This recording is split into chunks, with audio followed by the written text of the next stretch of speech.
আমি আজকে দ্বাদশ অধ্যায়ের 15 নম্বর শ্লোকটি পাঠ করব। তার আগে আমি গুরু বন্দনা করে নিচ্ছি, গুরুকে প্রণাম জানিয়ে। ওম গুরুর ব্রহ্মা গুরুর বিষ্ণু গুরুদেব মহেশ্বর গুরুরেব পরম ব্রহ্ম তস্मै শ্রী গুরুবে নমঃ। আপনাদের কাছে দ্বাদশ অধ্যায়ের 15 নম্বর শ্লোক। হ্যাঁ, ओम श्री परमात्मने नमः। द्वादश अध्याय भक्ति योग। श्री भगवान वाच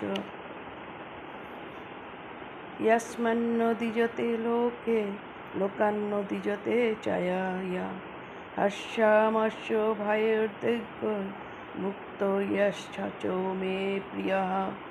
যিনি কাকেও উদ্বিগ্ন করেন না, যিনি কারোর দ্বারা উদ্বিগ্ন হন না এবং যিনি হর্ষ অমর্ষ ভয়ে উদ্বেগ হতে মুক্ত, তিনি আমার প্রিয় ভক্ত।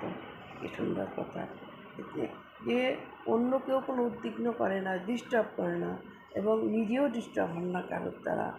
তিনি হাসি ফুর্তি আনন্দ এবং ভয় উদ্বেগ কোনো কিছু হতে সব কিছুকে যদি ইগনোর করে মুক্ত, উদ্বেগ হতে মুক্ত, তিনি আমার প্রিয় ভক্ত। তার মানে আমাদের চরিত্রে, আমাদের ক্যারেক্টারে এই জিনিসগুলো আসতে হবে। আমিও কারোর দ্বারা ডিস্টার্ব হব না, আমিও কাউকে ডিস্টার্ব করবো না এবং আমি